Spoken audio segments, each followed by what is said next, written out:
at the Keepmoat Stadium. Pensive faces in those coaching boxes. Their job is done.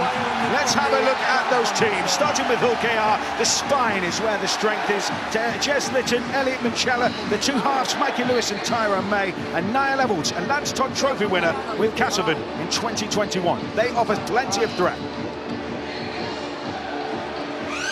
Well, as for Wigan, it's a real power game that they can play. Ethan Havard, Luke Thompson off the bench, the likes of Patrick Mago and Tyler Dupree. But the skill set, the X factor, comes from Bevan French and Jay Field. Referee for this one is Chris Kendall, and in the video referee's hot seat this afternoon is Jack Smith. Touch judges Jonathan Roberts and Mark Craven. And we are all but ready to go. Bevan French with a big game to play. Those fans, well, it's fair to say, there are plenty of Robins here. There are a fair few Cherry and Whites too. And they might well be outnumbered.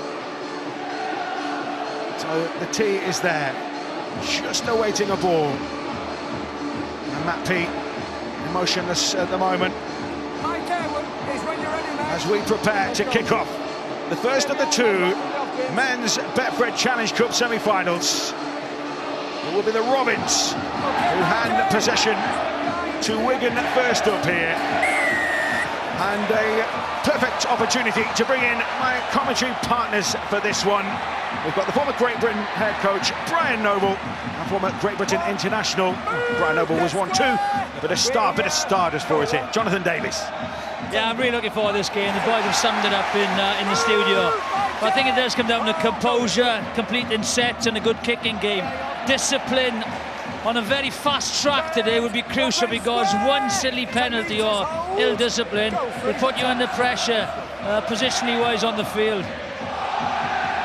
Well, the Robins have to go toe for toe early in this game, the first 15 minutes, with this machine-like Wigan team with plenty of superstar potential. They've got to get to grips with Smith's kicking game, which we just saw an example of there, and then they need to bring their own brand of football, the Robins, and they're exciting. They have second phase, they'll take some chances, but early on they've got to go with this Wigan team. Let's see how they play it early doors then, the Robins. Hiku that time tackled. One of those overseas imports. And again, the treatment being dished out as Burgess took on his old club there. Whitbread, another of those players signed by Willie Peters. Some shrewd recruitment has been done by the Robins. Tangano is on the bench, another of those who've made an impact. Minchella, the linchpin. Lewis, Evalds, streaming forward now with Opacek. Great defence there, read that well. Last tackle play then for Lewis. Sends it skyward. Field underneath it. So it's a connected chase from Hull KR. Well, part and parcel of what Hull KR have to do with their kicking game, whether that be May or Lewis, is to give some standing starts to people like Field and French. All the speed they have with Marshall, they need to control that part of the game and have controlled restarts when they kick the ball. And the Hull KR wolf pack at the moment. Never mind Robins, they're swarming. And Semba looking to unsettle, and a big surge from him. Right, good post contact. O'Neill spins a loose one, just about gathered up by Luke Thompson. And in the end, the penalty goes Wigan's way. Yeah, I thought he was blowing a forward pass there. I think there was a little bit of confusion in the Wigan attack there, and there was a loose pass, and he was just very fortunate. I think that's a forward pass, but he's called him back for the penalty. Yeah, he's given offside on the fringe, on the edge. That right side that our punditry team talked about at the start. May, Hiku, Burgess. They look to be having an early look at that, did Wigan. They have to be connected. If one goes in, they all go in. If one stays out, they all stay out. They can't be one in, one out. Creates a natural opening. Now, they don't want to give Wigan freebies here, do they? And that's what they've done. Now they're in range. Smith. Oh, Ellis. Nice flick out the back for French. Wigan purring into life here. Close to that line. Too close for Rover's comfort. Havard now. They managed to halt him. but the threat lurks. Ellis to Smith, now Field, Wardle, big figure of Wardle, and Wigan hit the front inside 4 minutes, and they made the field position pay, and Jake Wardle strikes first. Well, it was that right side again, wasn't it, the OKR defender, and they gave him too much space. It was the width of the pass from the other side of the post that really got this Robins team struggling. It wasn't a numbers issue, it was an actual space issue where Wardle took Hicko on the outside and punched in the line. I think on the previous tackle there, Hicko just shot onto the line. So he sprinted up 30 yards, he had to sprint back 30 yards, and then he got himself in the wrong position. He showed too much of the outside shoulder, and Wardle just took it. Put too much pressure on himself to get positionally correct, and he got caught out. Just watch him, he's just run back now. They check it, they run the inside shoulder, and just watch him. You know, that's just, he's left too much for himself to do there. Too much space, I agree. I tell you what, the setup play was brilliant. Here we see the finish. And Wardle just takes him on the outside too quick and stuck his hand out, and Hicko couldn't get there. The other way he drops him there, if he goes really low and just cuts him down there. But it's a great angle. And they've noticed, as we've all said previously, the right-hand side, they're a little bit unsure of where they are, and they're not connected. Yeah, they got well and truly spooked by Warrington last weekend, and well, it's been a point that Wigan have taken full advantage of. I mentioned it earlier, you know, this pitch, maybe, you know, it's not that much smaller, but because it's a fast track, the bounce of the ball, you know, it's an enclosed, you know, stadia, it looks smaller, so one penalty and you're just under the cot straight away. So Harry Smith in what is a bit of a cauldron here. There's plenty of Rovers fans trying to put him off.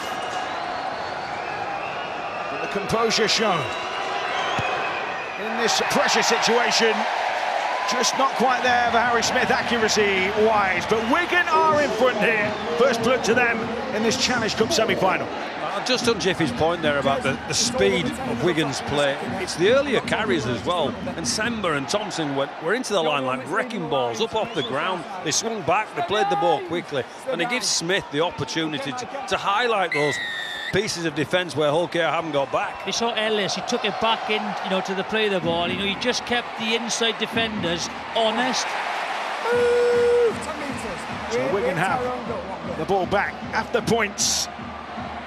And Luke Thompson trying to send them into that Rovers fray. And Sember's turn. Another huge human being. I think they are distinctly bigger than the Hull KR boys. And the bench is massive for Wigan.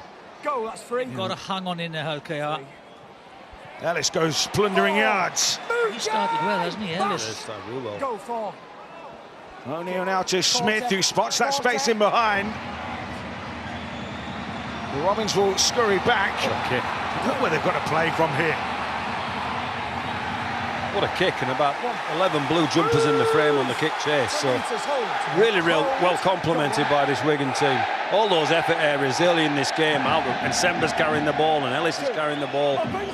Really good clear signs for Wigan. And the two wingers of Hull KR are going to be worried because, you know, there's a 40-20 on most times, so they've got to hang near the touchline. So there's a lot of grass to hit between the centres and the winger and the full back. Tom Opacek back in the side with Jack Broadbent cup tied. Going to take his opportunity. Cheslin is good at that, spotted some space, but Wigan read the play. No route through for him that time. Lewis with the kick on the last end. And the territory battle certainly swinging Wigan's way here. Those in turquoise starting their sets in a far more profitable position. Yeah, and there we see the kick strategy from Hull KR again. Stick it as high as they can so they can get numbers, red and white jumpers into the frame to stop the likes of Field and Marshall here, trying to give their opportunity for their big blocks to get back. William Farrell bumpers up for Wigan. Don't go early, Peters again. Go free, good tackle. Just probably a myriad of thoughts running through his mind at the moment. Go for O'Neill then for Wigan. To Smith. Thompson. Turn back into the traffic. Last tackle in the set here for Wigan. Very good. And Harry Smith goes high. Junior. Play on, all good. but there's not an awful lot of space for eye levels to work in. No, it's going to be an arm wrestle. They've just got to be patient. And as we said, just finish your sets, get a good field position, hopefully force an error where you can get your attacking options going. So it's all about the composure and the patience and not making any mistakes. Well, let's not forget as well, reinforcing what Jiffy says there, that Wigan got their field position for the score from a penalty. Go free. Lytton finds Sue, who has become a bit of a fan's favourite for carries like that, making indentations. May onto Batchelor. Okay, inside Wigan territory, but it's the last one. Kick to come from Mikey Lewis. And they're on their bike, Tyrone May, Petahiku, Fields there. And I think Jake Wardle did just enough to keep May from prying. May was playing for the penalty. Yeah, I think you've got to have to, he's comfortable under the high ball. And there's no wind out there today. Its conditions are brilliant for the full-back. So once you get in the air, you can't touch him. They've got to get in his eye line and compete for the ball in the air. Those Rovers fans rising in volume. They've been here before, 2022 at Ellen Road. They came in huge numbers and their side were beaten. They came here in huge numbers to Headingley last year and got the result, but Wigan smarting from that. Although this is a little bit more stiff in terms of the defence from Rovers, as Smith kicks from inside his own half. Junior! That's a better set from Hull KR. Look, Evans is taking it back now. Better position to run the ball back, get the back three involved, get some yardage, give rest to the forwards. Well, Ryan Hall's going to be massive with that. I know you were talking about the wingers before, Jim, but he has so much work out of backfield. Well, he's built like a forward, isn't he? Minchella. Now they're swinging into light. Batchelor. Inside Wigan territory. Lytton now to Minchella again. Accounted for by Wigan. Nice tackle. On the short side they'll come with May. And it's Mikey Lewis this time who's herring after it. Oh, and he tried to get Field, but Field just pushed him aside. You've got to get him, or he's off. But also, just a little bit too far again, that kick. Just a little bit too far. So they're having to fight really hard here, Hull KR, to get back in control of these opening couple of players, and that's how you do it. Give him a big see you later with your shoulder. That's the mistake they were looking for. Yeah, Wardle spilled it, and suddenly the volume's ramped up, and suddenly the energy is with those in red and white, as Hadley packing a punch for the Robins as they edge forward. Going to get a couple of settlers in now, there's a play on. Yeah, Whitbread laying the tarmac. Behind him is Lytton to May. Hadley. Another clamber through turquoise shirts. As OKR posed some problems. Minchella turned back for Sue. Not going to be bumping Liam Farrell off this time. Had the feet planted, and Jesse Sue a little slow to his feet. Lytton now to May. Short ball for Hadley, almost crept in. 3 tackles left, another short ball. Wigan's defence standing firm, but it's being tested. May for Rovers. Batchelor, he's run himself into a cul-de-sac there. Had to square up his shoulders there. Easy drift. Evans finds Lewis. Looking to make this a test at the back here. And Liam Marshall creeps his way into the field of play. Great kick from there. Was, Marshall had to clear the ball. Wasn't caught in goal. Normally you'd expect a set from the restart, but he jumped from the field of play. Got to stay real disciplined here at Rovers. Peter's a little more satisfied. French now with the dazzling footwork. They'll kick early, I think, Wigan. Watch out, they might kick early. Havard will look to gain a bit more ground, but run through the tackles here, and that is credit to the line speed from OKR, and Smith digs them out of trouble with that one. Great kick again. That's a great kick. Ryan Hall winding up now for OKR. And as you mentioned before, they are right in the arm wrestle here. Yeah. good. Marker's good. One. Yeah. So it was a frantic pace, this is. First 12 minutes. Stand, hold, go to. Two tight forwards there, now in there. Well, other than the try, there's not been a break or the penalty. It's been non-stop. Go free. So little finds Minchella biting in. Lewis drops it off nicely. Opacek's turn to test out Wigan's mettle. Whitbread with a stomp. Better place to finish the set here. Can they make it a contest here from the boot of Lewis? That might have been overcooked, that one. And no problems with the... Oh, well, is it a late... Give him a penalty or something. I think they were waiting for a penalty because I think May again was looking for interference. I'm not sure if May ran into the Wigan player or he turned into him. We'll have to wait and see. But the ball was caught in his foot in the line, so it's a tap. 20 metre restart. Yeah.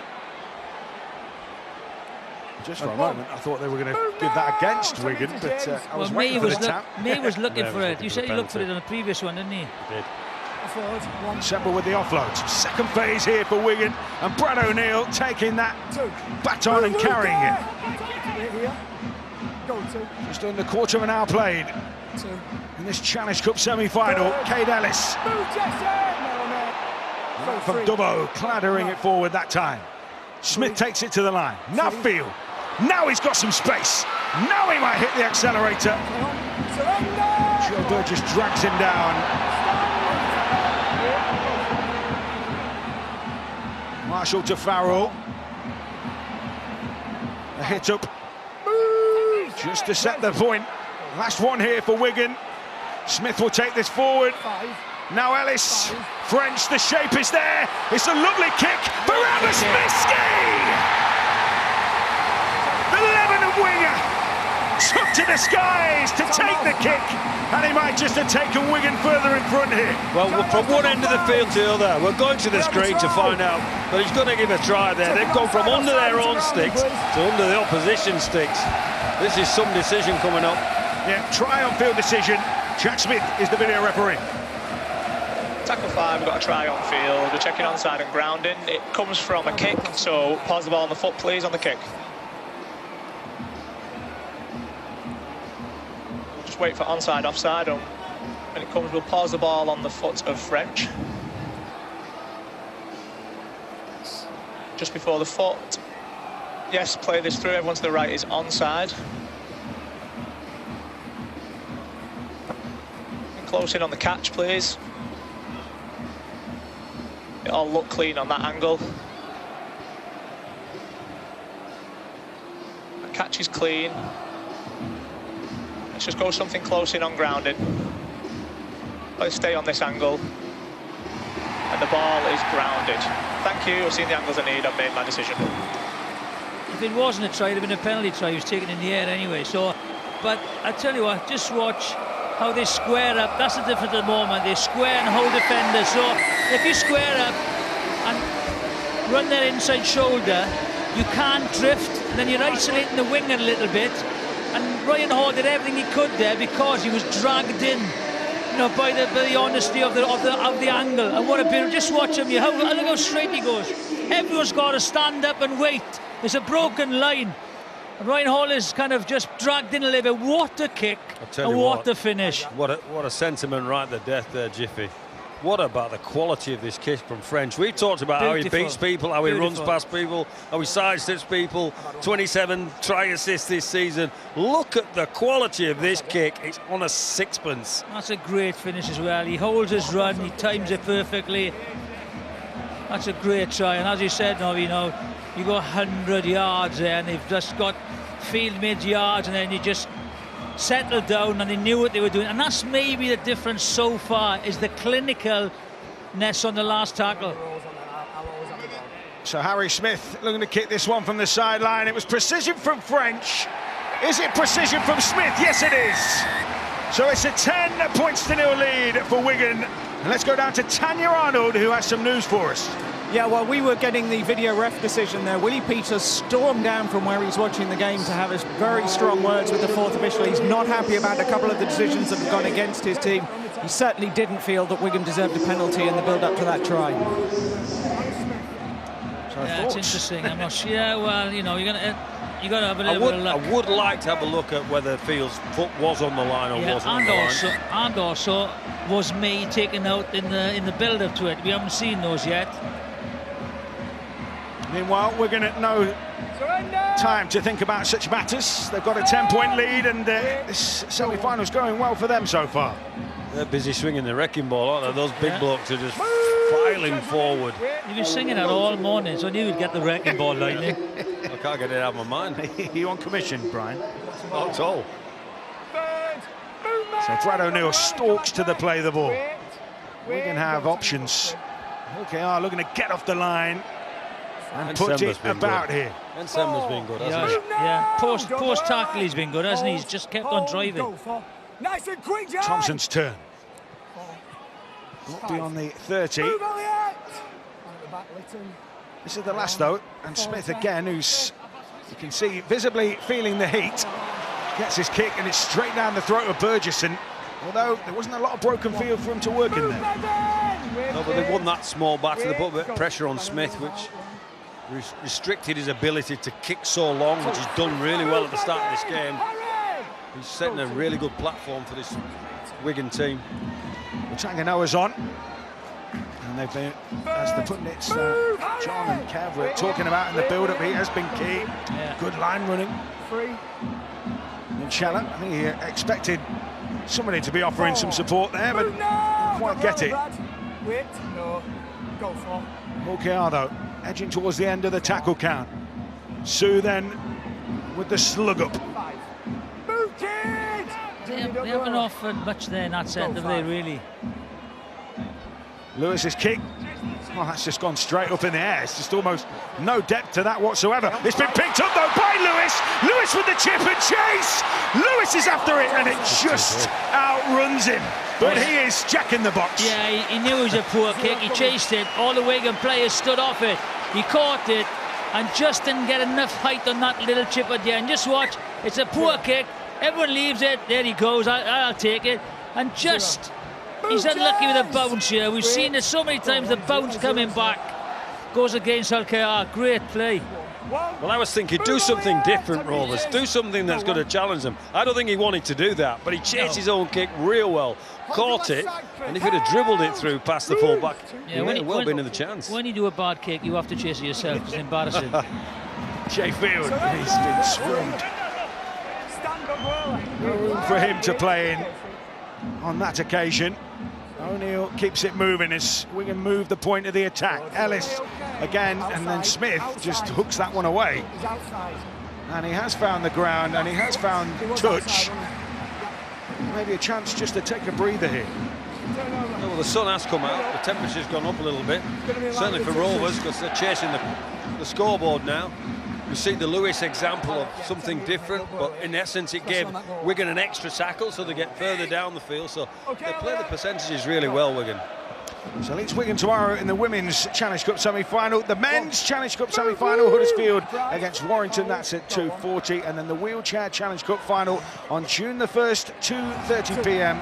on iPlayer and the BBC Sport website and app. Leeds Rhinos against Castleford Tigers is on BBC 2, June the 1st from 5 p.m.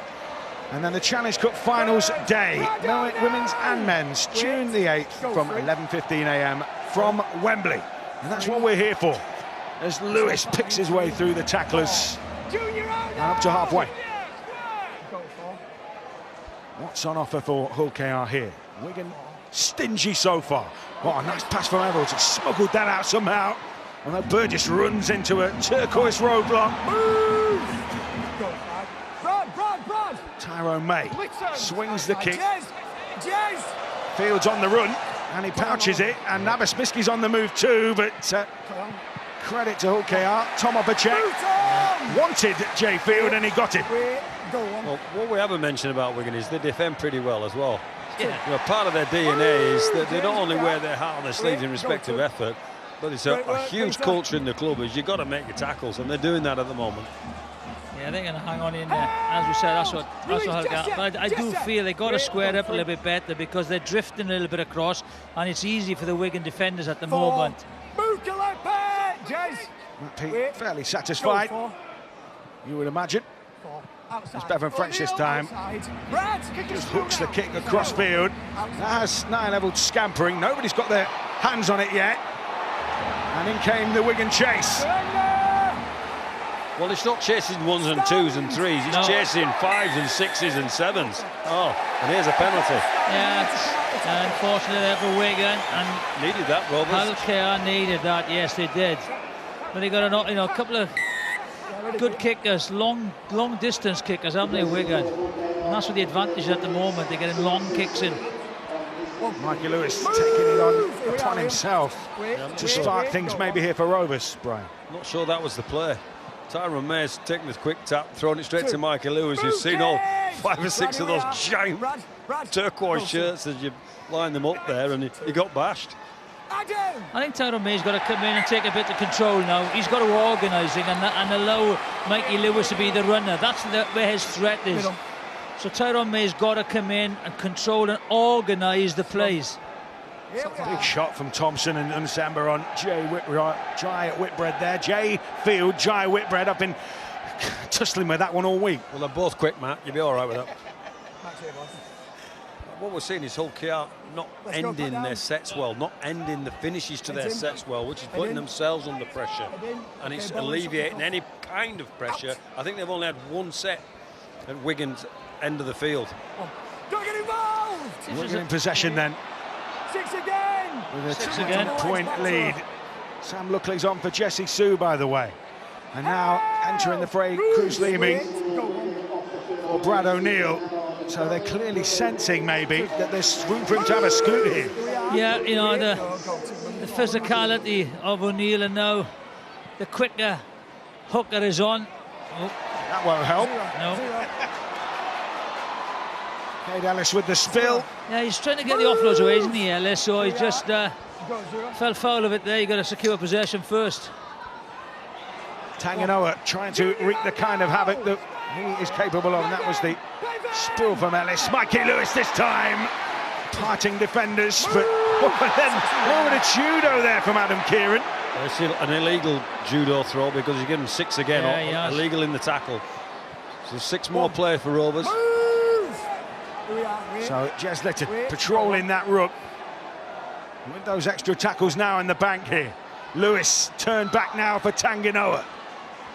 And he can be that stake through the heart, can't he? He's got knock on ability. Not if he plays the ball like that. And Wigan just getting jump starts here all over the place. And that was a good start. That was a great opportunity for Rovers there, because he's had a penalty or a reset just inside the Wigan half.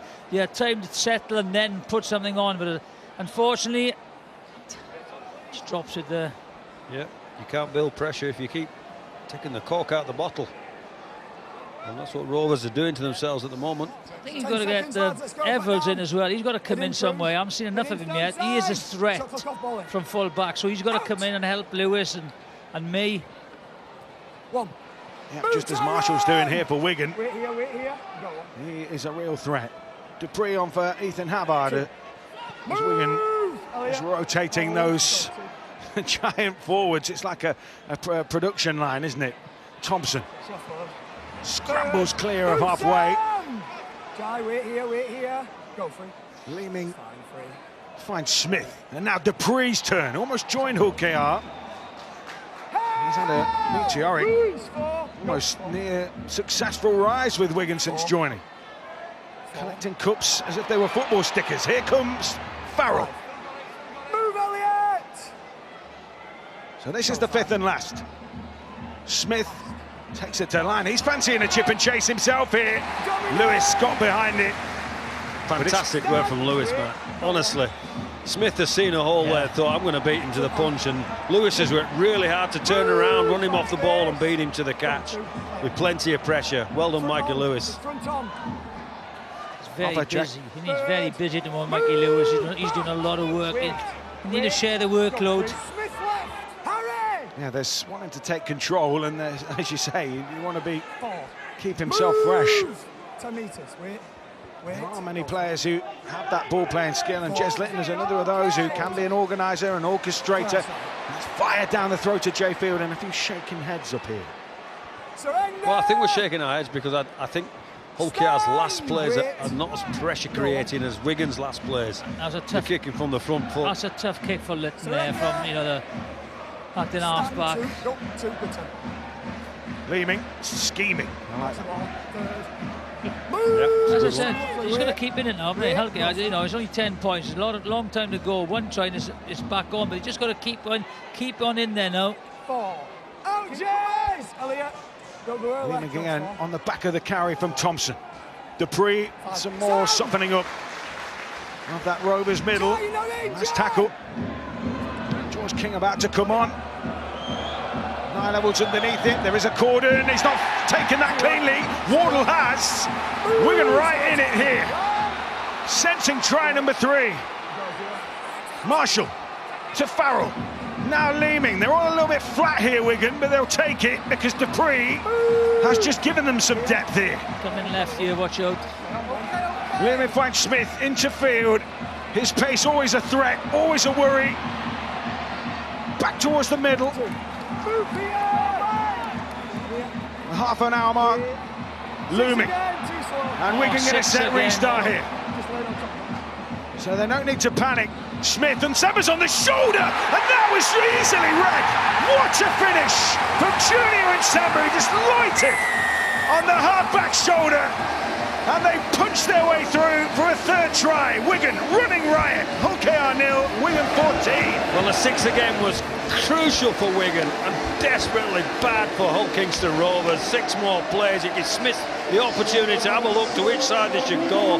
Pointed out and Sember on somebody's outside shoulder, and he just had to run out, which is a prerequisite. But here's the big mistake. Look at the difference, isn't it? Look at the difference there, Brian. This player's in this face, right? Marshall put pressure on the full-back, he drops it, and this sets up this play. Easy finish there. Smith just squares up once again.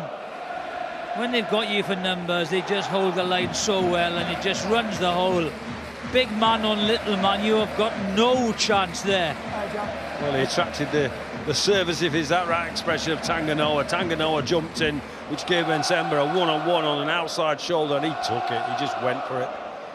They have been so clinical.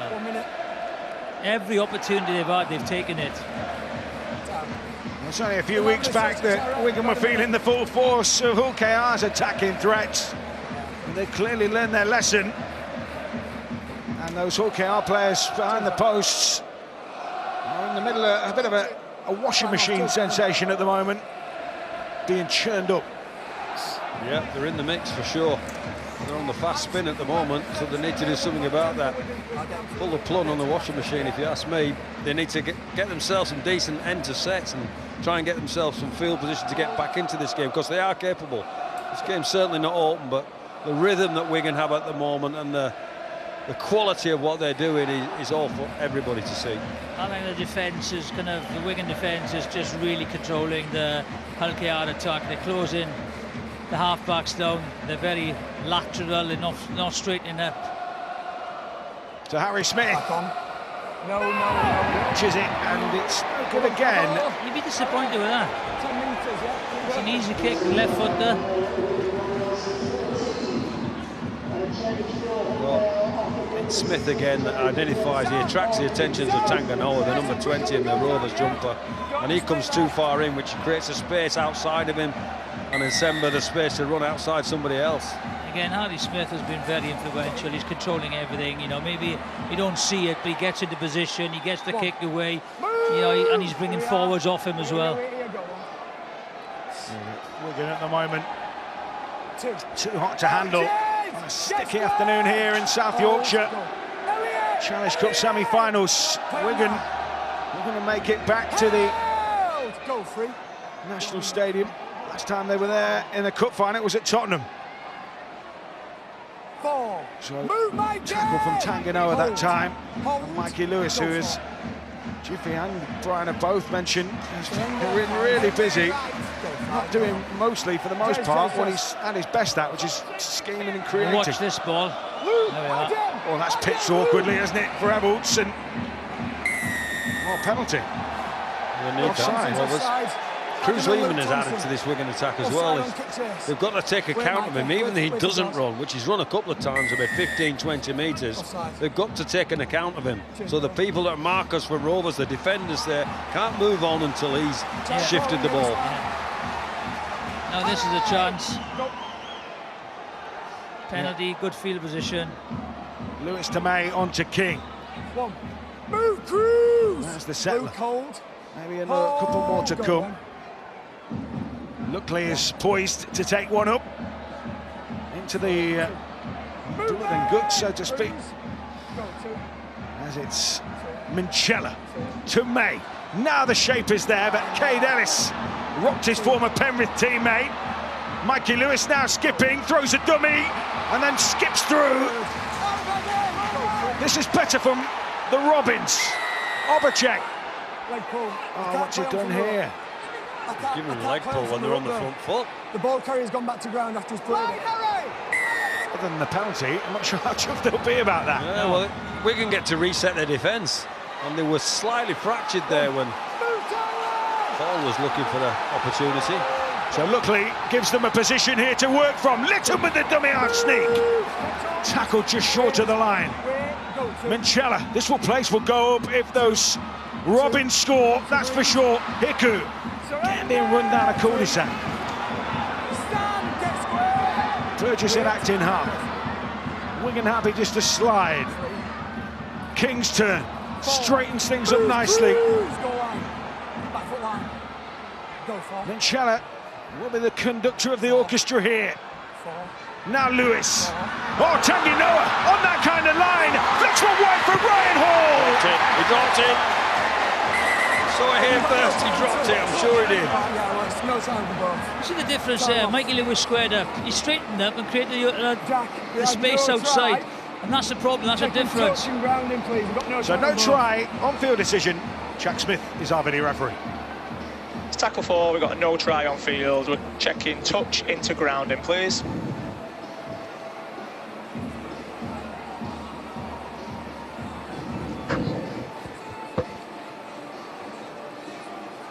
Calls no try on field for both. He's in possession at this point, his feet on the ground.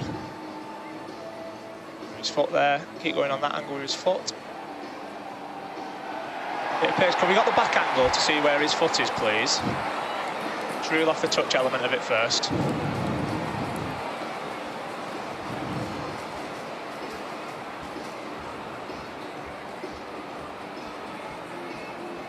Right. On the touch, we can go from this side on angle. This side and angle again, this same angle. Yeah. The decision. On the first angle, you can see his foot look just in the field of play. So we go on this side angle. We've established it's no try.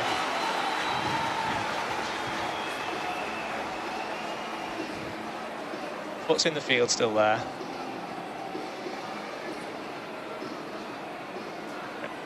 It then goes green. It's more around the restart of play. I can see from the other angle. Yeah, this angle's fine now.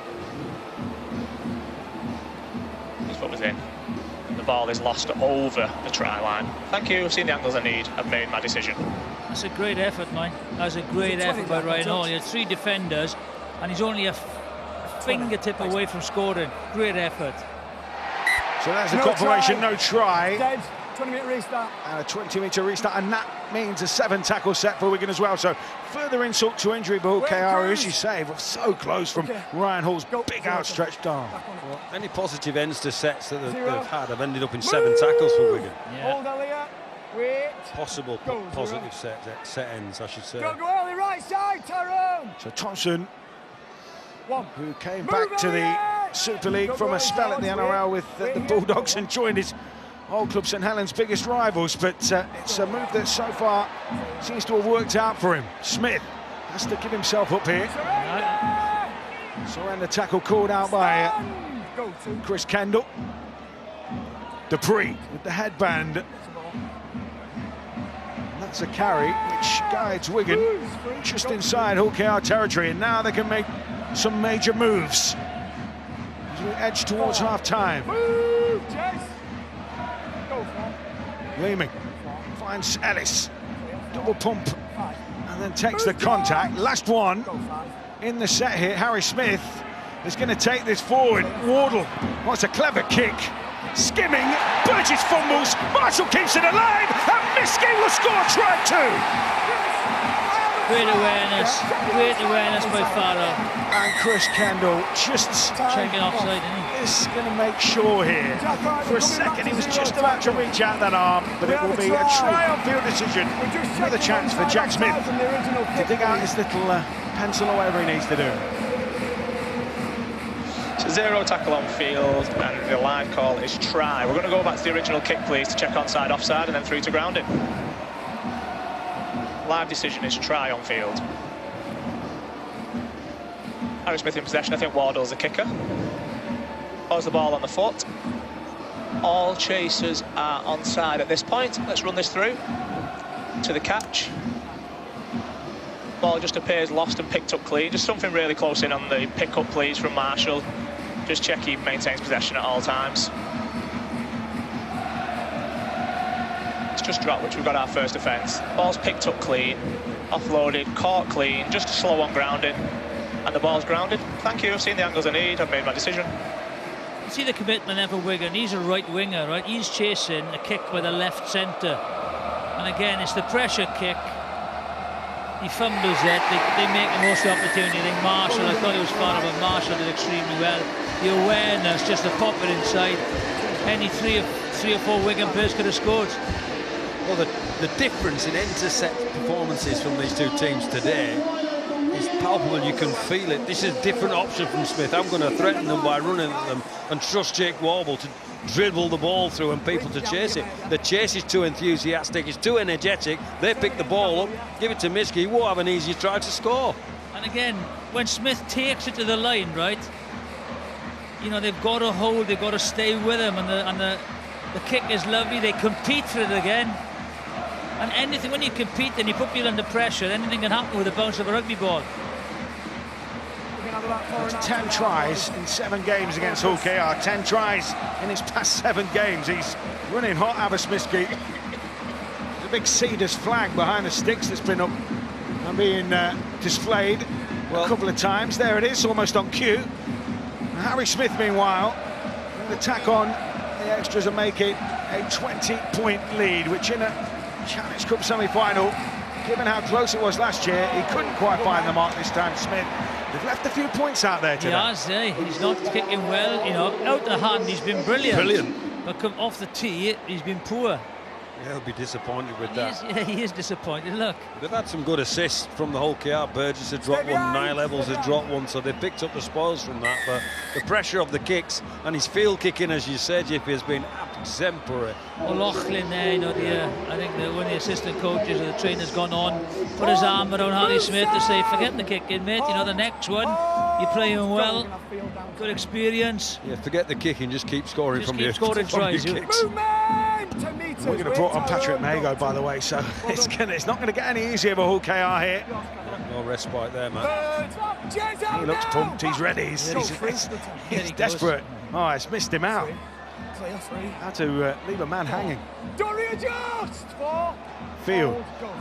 Smith picks him off the back of that. They've come down the short side now with Leeming. Good hands for Wardle. Delays his pass for Marshall. The kick will go back inside. Wigan might go back to back here, and they will, because Harry Smith backs up and scores, and Wigan have torn Hull KR up down their right edge. It was picked out in punditry, and boy has it been painful for the Robins. Well, Smith again highlights no numbers, goes through there. They find the short kick. There must be 6 blue jumpers in the frame when it comes to picking that ball up. Stay here, Hull KR. They picked on that right side again, as rightly pointed out by John Wigan and Kev Brown. They got 2 players. It's obvious you've got to run that. Marshall finds the kick. Everybody's onside. It's Liam Farrell queuing up, Wardle's queuing up, and the bloke that's been running this game, Harry Smith, he gets the rewards for his chase at the middle. Fantastic. It's clever play by Leeming as well, because he runs on the right side. Just watch, he goes on the right side, holds Batchelor number 12, creates the 3-on-2, and they know, like, as the boys in studio, you know, they just forecasted this, and unfortunately, if you get it wrong, you are in big trouble.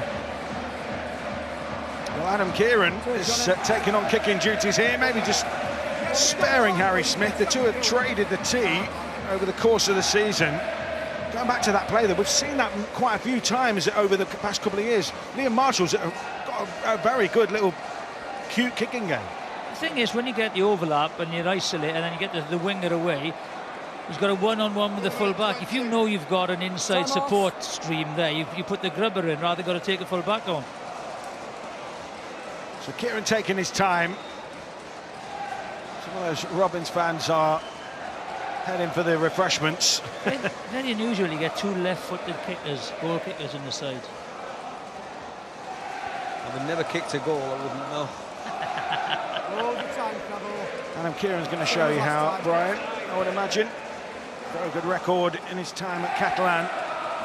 Played in a grand final against Wigan last year. At the end to get back there with the cherry and whites this time. Kick is good. OKR, though, know that a monumental turnaround is required in this tie if they are to repeat their heroics of 2023 and make it back to Wembley. But at the moment, just under 2 minutes to the break, well, Wigan are almost booking the tickets. Yeah, Wigan's attack has been so slick, and OKR has been very clunky, unfortunately. Well, a slick attack with a brutal, ruthless defence when they've had to be. Quite the opposite for the Robins. Up the jumper stuff from Wigan, but then there's a bit of tenacity shown. Oh, there's a little too much tenacity from George King for Chris Kendall, and the penalty goes Wigan's way, and they will just repeat the process. Tell you what, they look for another one now. They're on a bit of a on the bounce here, so the penalty gives them field position. A minute left, they can have one more crack at it.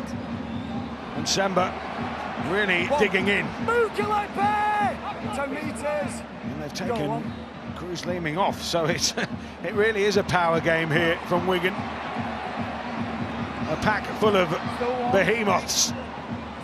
Dupree with a little... What's he doing? Who does he think he is? They all want a bit of it now, don't they? 24-0 up. He thought he was Brad Fittler or something. Mago to Smith. Surrender. 3. Wigan halted. Drop a goal now. Range. Smith, yeah, he's in the pocket. 3. Clear. Field. Oh, it's a lovely kick. Niall Edwards was alert and alive to it. They just look threatening every time they have the ball, with the shape, with the speed and skill that they have within the team. Smith is just up, he's running the runners seamlessly.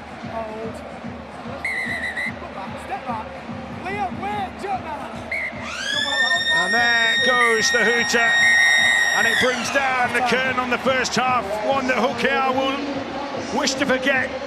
They won't have a chance to. Wigan will make sure they feel it in the second half. Well, Jiffy's used the right word. They're too slick. Wigan are too slick. Clinical, aren't they? Absolutely clinical. So the players heading off the field here. Two very different camps, two very different emotions. This has been a one-sided Challenge Cup semi-final so far. So here we go. Half-time, OKR 0, Wigan 24, and Tanya Arnold has some half-time reaction, starting with Wigan's Liam Marshall. Liam, how much did you target a fast start after the other week? Yeah, you've got to start fast then again. I think it's the key to the game, but still obviously a big 40 minutes to go. First half went probably as well as we could imagine, but these are a great side. They'll come out and play some rugby, so we need exactly the same second half. You must be thrilled with the defence, which is so strong. Yeah, so we talked about defence wins games, doesn't it? So hopefully we can keep it up second half, and yeah, see how we go. Liam, thanks for your time. Let's bring in Ryan Hall. Ryan, are you feeling a little aggrieved about some of the decisions out there, particularly for the first couple of tries? No, I like to keep the referee out of it. My try was a no try. That's a correct decision. I keep the referee out of it. Got to look at ourselves in these games. I think the territory has been played round midfield, which is what you want from a semi-final. But Wigan have been, credit to Wigan, have been very clinical down our end, and they've executed really well. I mean, inch perfect. How do you get back into this? Hard work. Cheers, Ryan. Well, Ryan Hall has used the word clinical. Jonathan Davis used the word clinical as well. They are the stats that just highlight Wigan's 24-0. Point, what do you want to pick out, John? Well, for me, missed tackles 31. Obviously, that equates perfectly to tackle bust 31 for Wigan.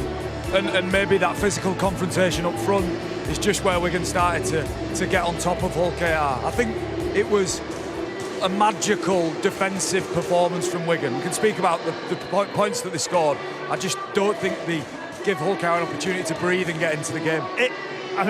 It's as if they came out with a point to prove, Wigan, isn't it? I mean, he talks about their physical dominance. We've used the word clinical. You could say ruthless as well. Well, last week I watched Wigan's second half and I thought it was the best I've seen from any team. At Huddersfield. At Huddersfield.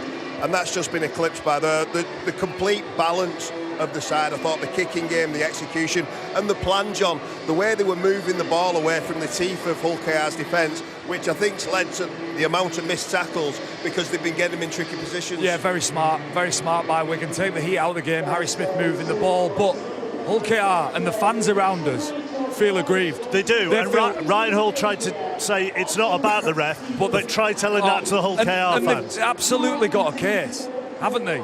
If you look at the opening two tries, the first try in particular, that came off what was a blatant forward pass off Brad O'Neill, as we see here. They are offside, but what compounds it in the stadium is it looks like the referee's missed the forward pass and then he's pinged Hull KR for offside. I believe the forward pass, that was forward. They didn't get the call, and ultimately that led to points, Kev. It was several yards forward. Yeah, it was, and Ryan Hall's bang on. When they don't get things right, this is what they've got to be better. And last week we mentioned this right edge being aggressive. Well, it's almost like they flipped the script and gone, let's just be really passive, but they've got to go forward there or you get that. They fall over the line. You're up against a world-class, sensational centre in Jake Wardle. And Petrick, who can't back off on his line there, he's got to go forward and initiate the contact. Yeah, and the timing of being aggressive is really important, and I agree with Kev completely. It just looks really passive. What impressed me about Wigan, though, this is the set after points, right? Harry Smith nails a kick. And then look at this chase. If you're looking for evidence that your team is invested in producing a performance, there's the details that Matty Pete will be excited about. The set after points to come up with that was real quality. I mean, the Hull KR fans feel aggrieved by the second try as well. I mean, there's something else we want to highlight on this involving Kev in just a moment. But first of all, they feel aggrieved that they didn't get a penalty before Wigan scored again. Well, I just think Tyrone May's tripped by Harry Smith. Harry Smith checks his run. I think he clearly stops Tyrone May for getting a run at Jay Field. I think that's a penalty. He's had a good look at that there, the referee. I think he's stood his ground, and you're not allowed to do that, are you? You've got to keep moving. So the referee, you would say, has got that one right, and it completely flipped the game on its head. Yeah, when they got down the other end, this is where Wigan have been clinical, haven't they? When they get into these positions, they've come up with points. It's nice ball moving to Bevan French. I believe that's perfectly executed. My compadre next just to me. watch the way he drops the ball. He's dropped that on his shin. You think he's miskicked that? It's a little bit of a miskick that, but he's that good. He's still put it where he wants. Kev the Magician Brown would have made us clean contact with it. That's so good. What a finish, what a take from Miski though. All jokes aside. Under pressure, the clinical out there.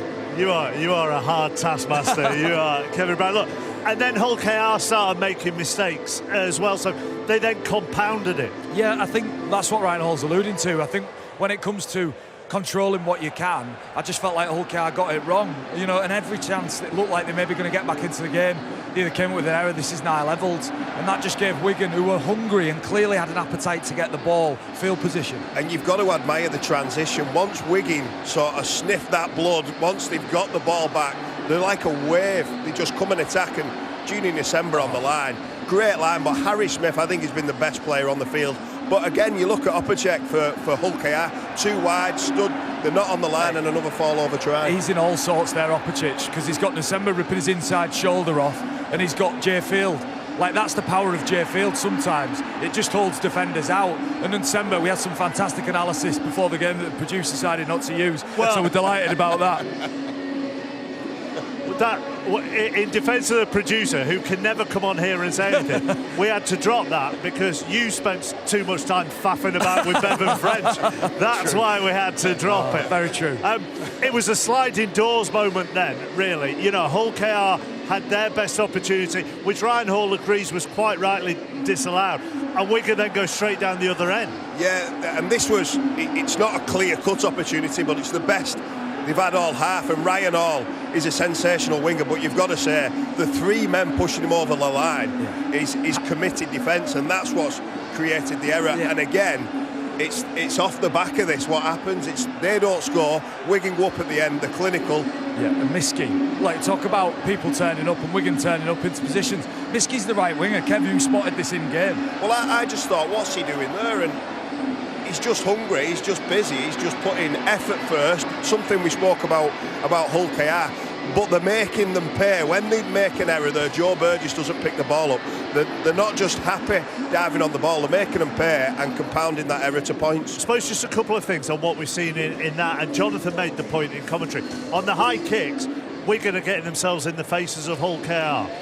Wigan, when they are defending the high kicks, Hull KR aren't getting in their faces, and then Wigan are defending in their numbers of 3 and 4, like that on Ryan Hall. Well, I think to Hull KR's defence, I think they were shepherded off the ball, attempting to put some pressure on Jay Field. But yeah, the kicking game from Wigan, there's not been a flaw in Wigan's game at all, has it? We expected their left edge to really go at Hull KR's right, and that they did, didn't they, throughout that half. And ultimately the Harry Smith try was a product of, again, the Wigan left edge being ruthless, and it's Wardle and Marshall just picking an opportunity off. Really and again, it's passive. It's really, passive. It is, it's passive, and it's probably the area to be passive, but then the execution from Liam Marshall, that's a winger. He's got to, 1, catch the ball, 2, get down the touchline, and then he puts it on the inside of his right foot. Did you mean that? He didn't miss it, that was perfect, Chappie. That was a 9 out of 10, not 10. But you can't underestimate the level of execution and the clinical nature that Wigan have had in this half. There's been a variation of attack. They've attacked on the right, on the left, through the middle. And Matty Pete said something before the game that they must be really hard to preview. Off the back of this, it's impossible. Yeah, and what Matty Pete will be delighted with is obviously the scoreline, exceptional half of rugby. But it'll be, I think they've competed in those moments where the ball's on the ground, where there's an error made, little moments. Jake Wardle pouncing on a loose ball. We saw their mistake on loose balls, reacting to kicks, Miskey making efforts. Those small efforts have amounted to a great performance. But we can't deny that the start of the game was marred by, for me, a couple of bad decisions that really got Wigan into the game, but they've been exceptional since then. Semi-final weekend then across the men's and women's Challenge Cup. We've got another 2 tomorrow, but let's show you what happened in the first women's semi-final. St Helens against York Valkyrie, watched by Sharon Shorten. They're within 5 now, Saints. Gaskin takes on the line, swings it out wide. This could be the first try, and it goes to Leah Burke.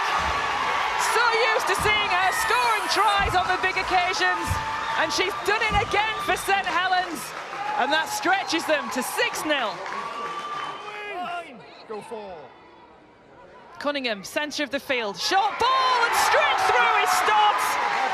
St Helens get the ideal start to the second half.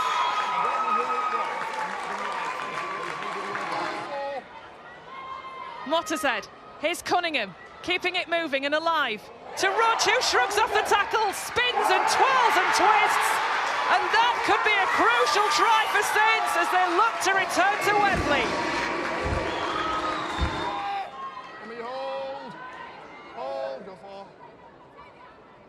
So interchanges for St Helens with less than 20 minutes to go now. Again, fresh legs on from the bench, and here's Hook that comes down the wing, taking the pass, runs at the angle. This will be superb if Hook can get this try. What a try!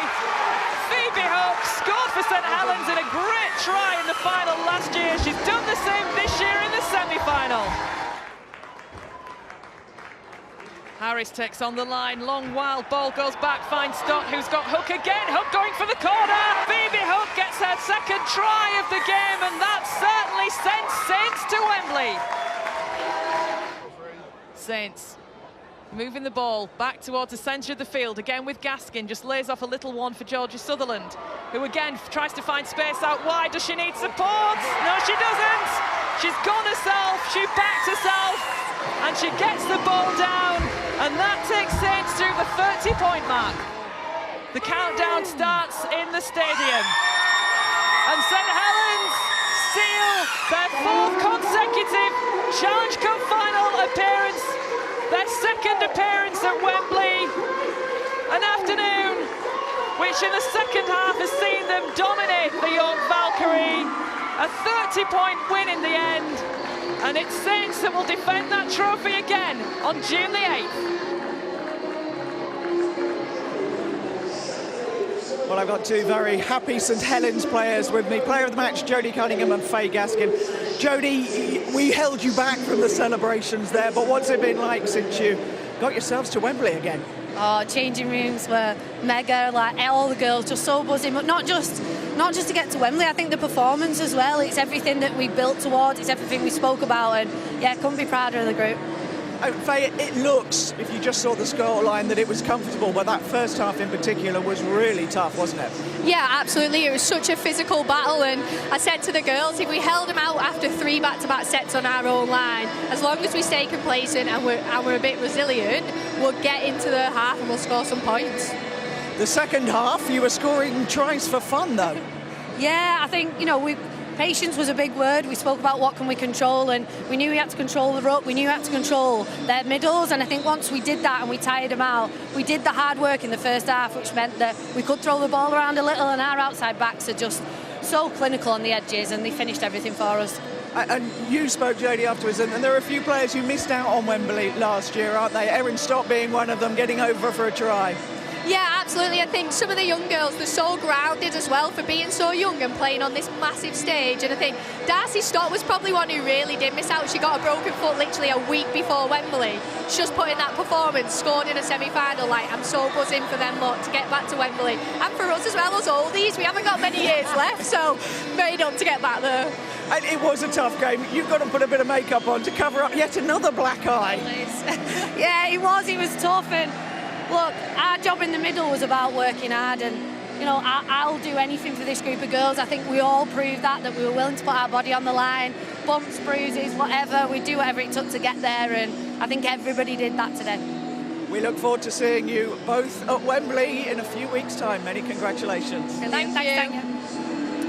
Thank you very much, Tanya. Turning our attentions back to the men's semi-finals. Of course, we've got the Huddersfield-Warrington game tomorrow.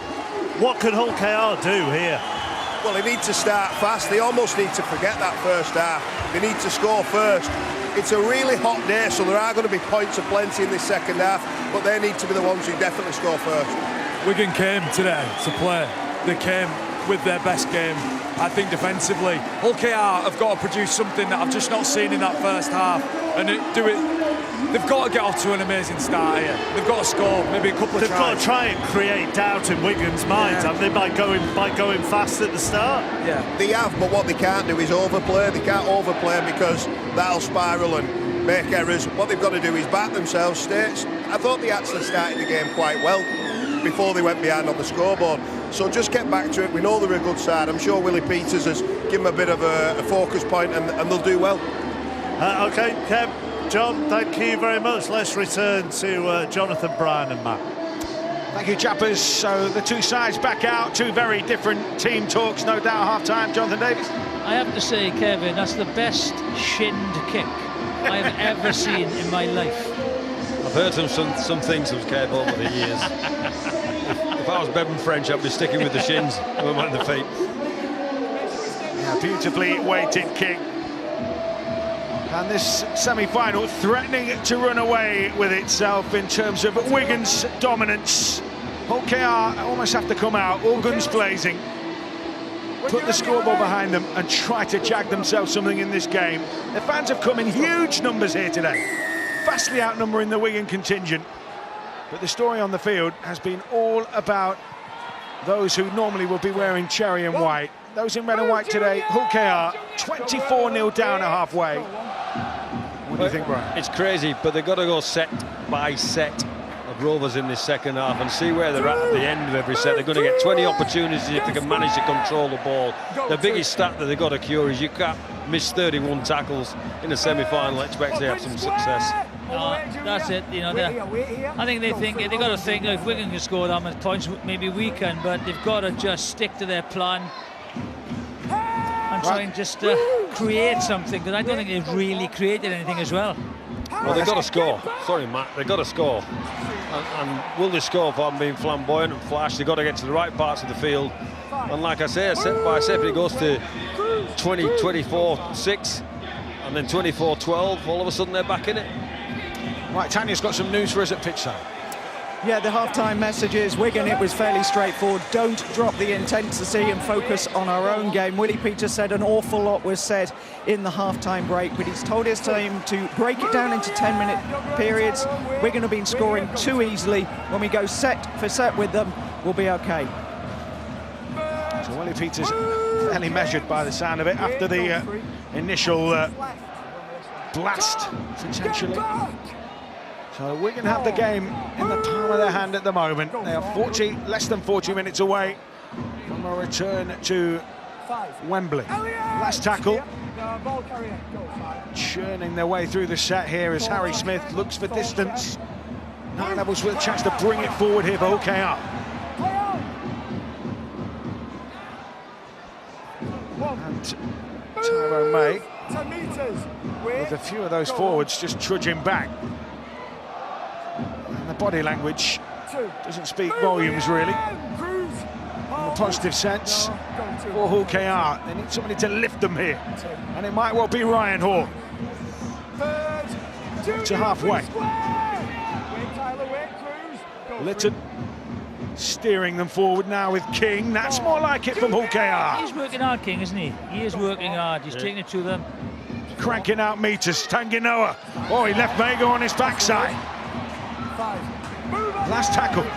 Well, already signs of improvement straight away from Rovers. Lewis with the kick. He got time to get that away. Obachek's in the frame here.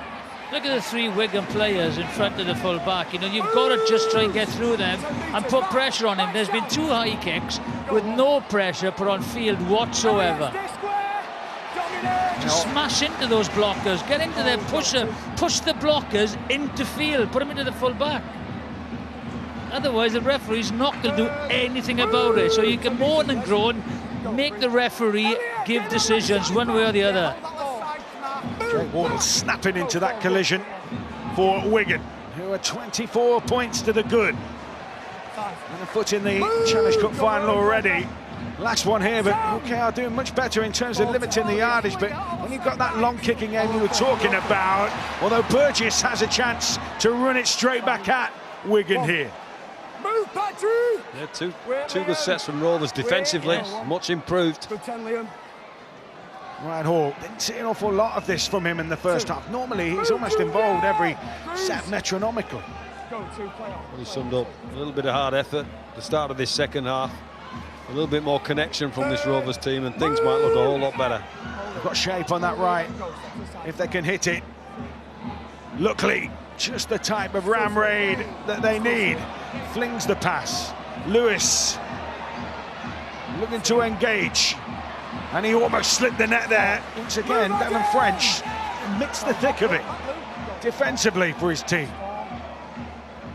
Litton, now Minchella. Can they open them up here? OKR coming forward, little flick pass onto Hiku, but that was read brilliantly by Harry Smith. Go 5. I've got the ball. That worked brilliantly against Saints a couple of weeks ago. Didn't work today. Kieran comes, misses. They'll get the ball back here. Obachek. Oh, Chris Kendall has given the decision against OKR here. Well, it's those small things that are just not quite getting right. I think Tanganoa's offside here on the kick. Let's see this. That's, you know, it's offside, Kalaki Tanganoa. Wow. Called him offside. The number 20 there for our viewers on the screen. It was I don't think that wasn't offside. And that's a small thing. You get a chance there now. They get a repeat set, right? As one of the players is heading towards the post. That's a huge call in the context of the game for Hull KR. I think it's a wrong call as well. He's not happy. Yeah. Apoplectic, isn't he, in his little coaching position? Well, everybody talked about at half-time was the clinical nature of what Wigan have been doing after a whole KR error or penalty or a situation we've just seen there, an offside on the kick. Let's see what happens now with that clinical nature. Tyler Debris got on the outside shoulder just a moment ago. Mago being used as the prod to work their way through. Good defence that time on the Robins, but they don't need any second bites of the cherry like that from Mikey Lewis. I mean, why on earth has he gone back in, clear the ruck, get on with it? He made the tackle. And we can get a penalty here, and the boos chorusing from that away end, or that Rovers end anyway. Well, their system will be they'll kick 2 points here. Pretty confident of that. Even 24-0 up. Well, let's have a look at that decision again now, because I think they're getting frustrated now, the blocking, that decision. Is he offside? Number 20, right? Let's have a look. I don't think that's offside. Well, the touch he must have called it. He did call it, didn't he? But that's a tough call. That's a very tough call against Hull KR. Manchella as captain was in dialogue with Chris Kendall there, trying to get the explanation. Watch out. I think vexed is the word. He's not happy. He's not happy. And you can see it. Some things have gone against him. And what they've done to make it worse is that Wigan have really stuck the knife in by scoring from them. So Adam Kieran just placing the ball on the tee. This is a real dig in the ribs, isn't it, for Hull KR? They've got to score, 5 times now, haven't they? That's the thing. And convert them all. Just a little bit harder to do. And it's psychologically blind, isn't it? Sun shining. Temperatures going up. Not getting some decisions. Getting slightly frustrated. Kieran, who comes on to kick instead of Smith, goes bang. There's another 2 points. Yeah, didn't miss, did he? Adam Kieran then with the goal. 26 points the lead. Tanya has some news for us. Yeah, Willie Peters has come back down to the touchline. He's had a go at the 4th official. He's had a go at the match commissioner. It's fair to say he is not a happy man. Yeah, currently chewing the ear off David Hodgson as well, I think. But off my eyesight, does it deceive me? You can be vexed as you like. The precision with which Wigan are responding to every situation is just taking the game further and further away from Hull KR. When Wigan return the ball like that, when you know that they are in their pomp, they are in their at their slickest and at their sharpest. Thompson with that carry. Off the back of that comes Cruz Leeming. It's a quick play of the ball, defender on the ground. It's easy yard for Leeming there. He's jitterbugging his way forward. French arm, Mago spills it. KR getting themselves a tiny crumb of comfort here. He dropped everything there, didn't he? Not just the ball, everything went. Yeah. Well, opportunity here for Rovers. Let's go, boys, pack down. 10 metres. So they'll pack down. Mago, 10 metres. rueful. Head in, Jez. Robin's hopeful. As Lewis, who can be the creative spark, but not when the defence is just that solid. That's good work there. Zemba's just out there from the scrum, read the play. Well, that's the bit they don't look like dropping off on. If you look at the line speed and how far forward the team in turquoise come forward, whether the ball's going near them or not, they can solve problems. Everything that Hull KR are throwing out, they're solving because of their decision-making and willingness to get forward and be physical. Yeah. Lytton then to Manchella, turned back into the traffic for King. Hull KR finding themselves closer to those posts here. Are they closer to some points? Evolds, but he might make a difference. That's a better spot for them to finish the set here. Can they force a repeat set? Can they come away with some points? May with the kick. He's going to put that in an area to cause some problems. Lewis with the flick. That's Hollywood stuff from him. And Joe Burgess will take that ball and touch it down, but there might just be a few doubts about the build-up. But Chris Kendall says try on-field decision, and Hull KR might just eject some points. Jack Smith will make sure. Tackle 5, the on-field decision is a try. It comes from a kick, so we're going to check onside, please, before we then go into the collision and grounding. So pause it right on the foot for me, please. On Tyrone May's foot when the ball's on his foot. Ball's on his foot there. Everybody to the right that's in shot is onside. Let's run this through. These are all okay. Something in tight on the collision and the catch, please.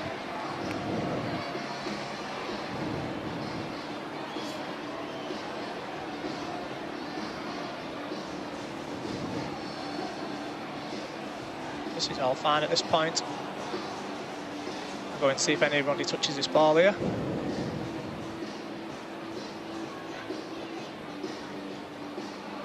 That is always off Petter Hiku anyway, so this is fine now. We're just going to have to go in tight on grounding. The initial bit's always off Hiku. Slow on this angle. Genuine tackle. Just keep running this through. My decision is try. Keep going, keep going. I'll lose the ball there. Go back to the first bit. Have we got any other angles of the first bit? Where it's firstly grounded.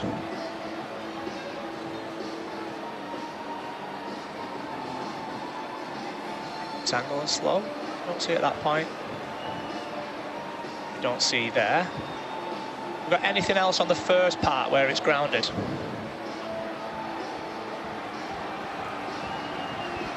Try this angle and slow. He's in possession. Just go slowly back, please. Back on this angle. Right then, slowly forward, 1 or 2 frames. There, pause the ball there. Live calls try. Thank you, I have made my decision. So Joe Burgess, decision pending. Hooker have some reward. They are on the board, still a long way to go, but it could be the start of something. Yeah, it's a great finish, but I thought we were going to be waiting for the bank holiday weekend to get a decision of the TMO, to be honest, on the video ref. What brilliant skill from Mikey Lewis. Brilliant, Under brilliant pressure, touch. Hiku gets the flick. Mikey Lewis knows Burgess is there. Watch this. Great kick from May, you have to say, and the competition at last. First time they've competed for it. He's lost, you know, and he's got the ball back. One of those effort areas that everybody's spoken about. There are 3 or 4 red and white jumpers in the frame here, as well as the blue ones, which gives him the ability, not only the super skill from Mikey Lewis to get Burgess into the corner, but the finish. Beautiful pass. So Mikey Lewis is creator supreme there.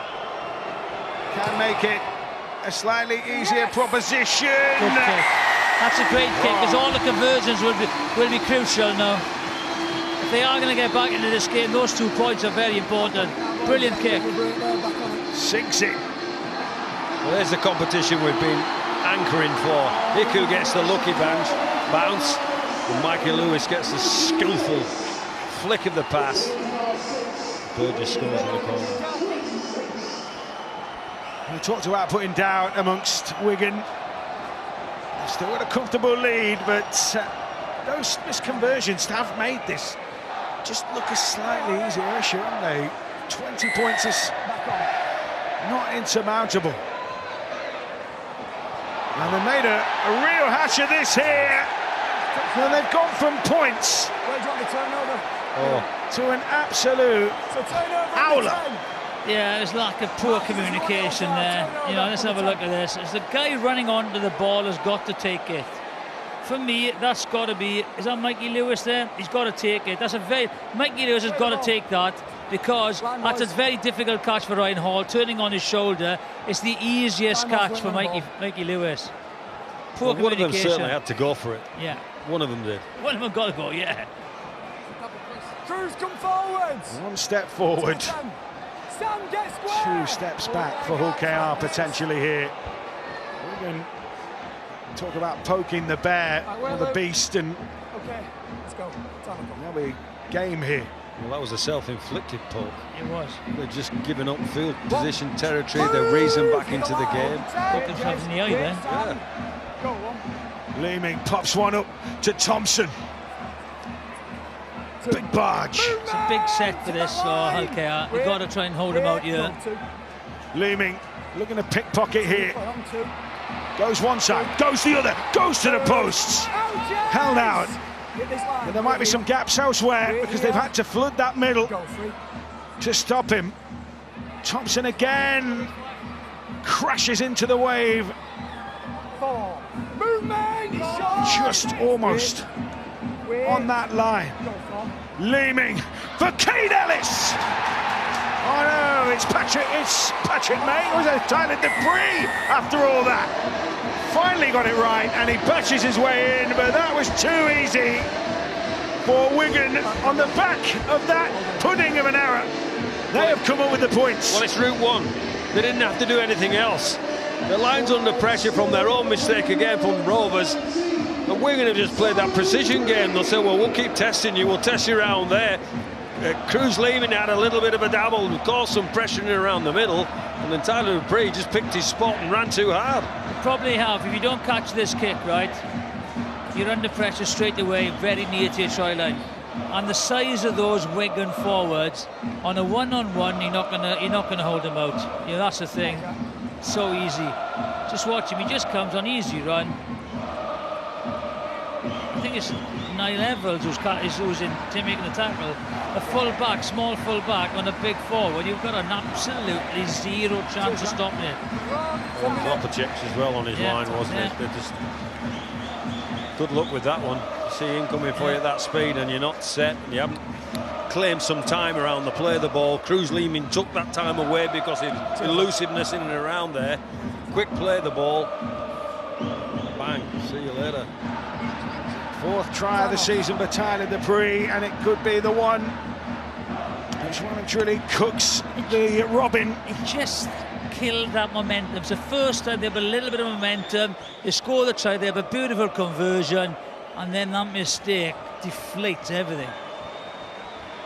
So Adam Kieran to slot it, and he does, and Wigan's lead grows again. They have that buffer, and OKR are chasing in the sunshine.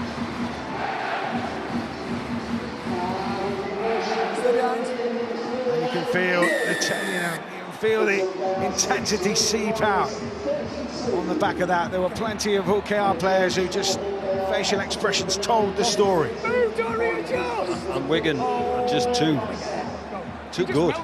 You see the early carry there from Marshall off the kick restart. Zero. They find it their front. Will this game blow wide open in terms of Wigan piling on points? They've been ruthless.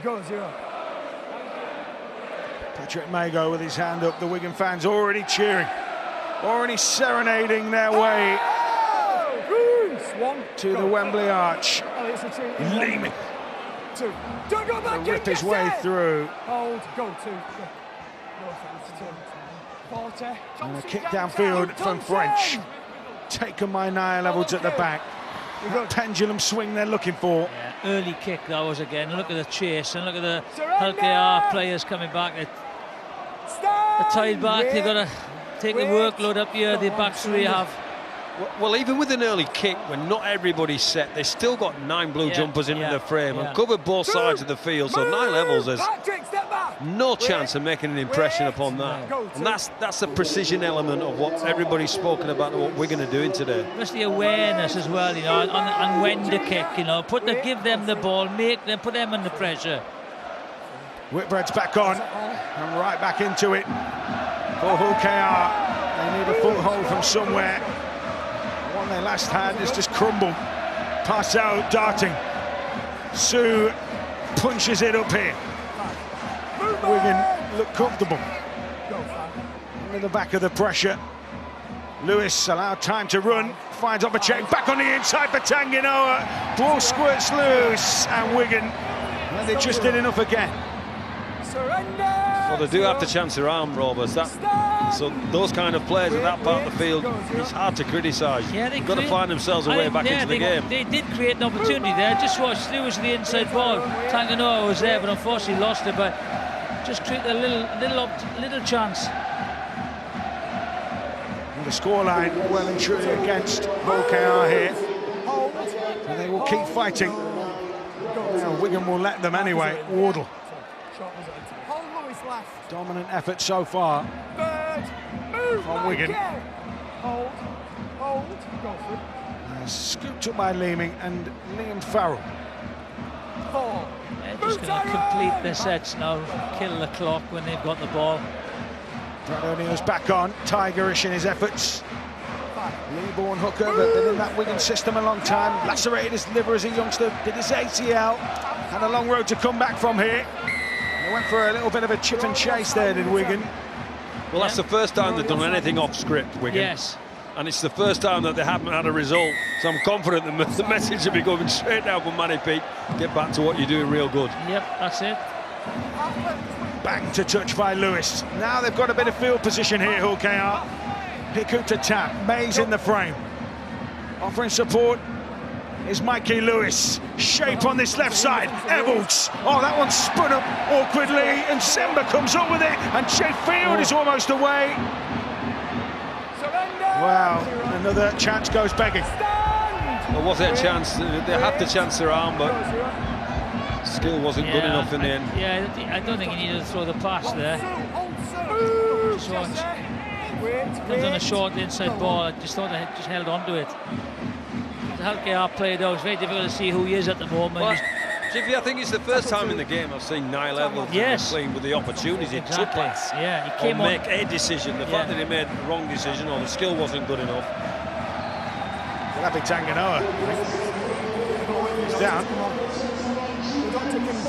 I don't know whether he took the ball full in the chops or whether he got something a little more unsavoury, but it looks as though he's receiving treatment. No, I think it was a... Yeah, I think got a shoulder off Kieran, didn't he? So both sides taking the opportunity to take a breather. It's been ferocious. Willie Peters at pitch side.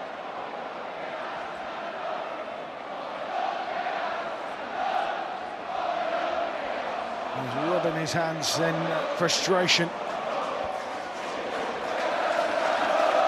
Stony-faced, fair to say. Brian Noble, Willie Peters. Fed up, might use that word. Can't show fed up, 20-odd minutes to go. They've been dominated. Yeah, good finishing. Variety of tries. Lovely little kick. Harry Smith. Got a big fight night tonight, but you have to say the precision with which Wigan have punched and jabbed and hooked and finally kicked this Hull KR team into a corner has been exemplary. Tyler Dupree, the rest of the try scorers from Wigan. Fans enjoying their afternoon in the sunshine. Now opposites on the opposite end of the field, not quite so, and Kelebi Tanganoa, as he walks off the field looking a little worse for wear. George King is back on. Yeah, I don't think George King expected to come on that early because he had run his guts off, hadn't he, really? Did well, didn't he, King? All good. He missed that punch from Tanganoa, who's down on his haunches again. I hope everything's okay on that score. It looks like a rib injury. Yeah, he's just pointed to the that particular area of his anatomy. Here comes Brad O'Neill. Move! Wait, George. Go for it. Leeming waiting at Acton half. Field to Farrell. That left side attack purring again. Just caught them short again. He had to stand off and then mid-easy yards. Field looking for the kick maybe here from Smith. They're on the chase. Sam Walters is on for his Wigan debut. And that ball is dotted down in goal, so it'll be a drop out to come, and Wigan turning the screw here. So the message, back on board, back on track, from the sidelines via Sean O'Loughlin. Go play for yourself, play as a team, and we saw complete team effort there with a kick at the end. We've got plenty of people in the frame in blue jumpers. The turn, repeat set now, look. Field takes that drop out on the full, and he's got support flooding. He's going to take them on the outside here. And then he thought a little better of it with a sideline loaded. Stand! Wait, go. Go. 1. And they'll come now with Walters. Broke his collarbone in pre-season. This is his first attempt to get out there in a first-grade game. Not a bad place to start. Former Leeds and Widnes man is Thompson. Big lump, isn't he? He piles in. Yeah, he's a unit on this edge. Sam Walters, if they can get him one-on-one, they might look to do it now. He somehow snatched that ball out from about 2 foot in front of him. I don't think he was expecting that. No, he didn't want that, did he? He clutched it in. Leeming again, checking both sides of the ruck, causing a bit of a confused defensive line. Field straightens things up nicely. Oh, looking for that ball to Farrell. The past few years, that's been a stock play for Wigan. Well, normally he comes back a little bit, does Farrell. Then when he hits the hole here, he's great when he's stepping back, just looking for a jink in that defensive line. And normally he opens it wide open and floods through. They aimed up there, okay. Yeah, it's a mistake, great mistake today from Wigan, but look where they've made the mistake. So just under a quarter remaining here in Doncaster. Challenge Cup semi-final #1 for the men. St Helens women already there. Wigan set to join them. Mincheliga, a second phase joy here for the Robins, and they're inside Wigan territory. Parcell takes it up and then runs into Leeming. Just about ekes his way to the 30. KR want a set restart, and they've got one.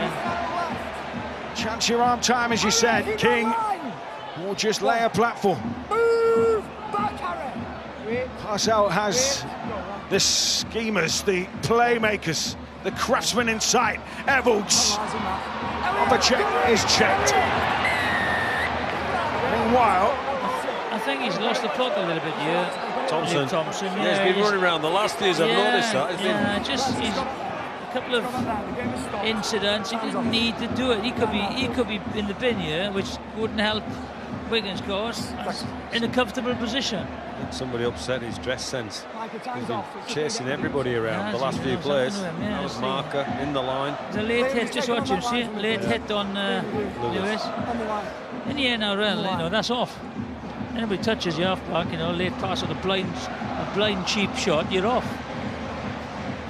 That was a proper in the kidneys job, that one, wasn't it, from Luke Thompson? Just got to take a breath now, yes. Well, tap it, May brings in King. Inside Wigan's 20. Options either side of that rook. May takes it into the teeth. Lewis plays short to Overcheck. Wigan hold him out. Evolds will dish this one up for Lewis. It's sparked again. Yeah, it's a punch throw then, I think.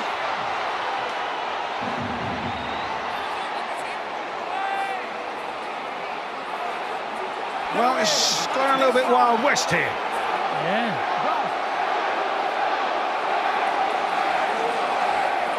Someone needs to remind him the fights tonight. You very rarely see a punch throw now because there's cameras everywhere. You get sent off as well. And you get sent off, yeah. So this will be interesting to see what happens. Just watch. Let's separate now. Peter, James, let's separate now. Overcheck didn't like the attention. Guys, let's separate now. There's a push in the face. Push in the face, just get on with it now. And then Overcheck gets his face pressed into the dirt by his pals. Well, I haven't read the latest credentials from the RFL, but I don't think a push in the face is a send-off, is it? Well, that's what the referee... Is it the letter of the law now, or is it a little bit of empathy? Let's have a look at this though. Does it warrant a red card?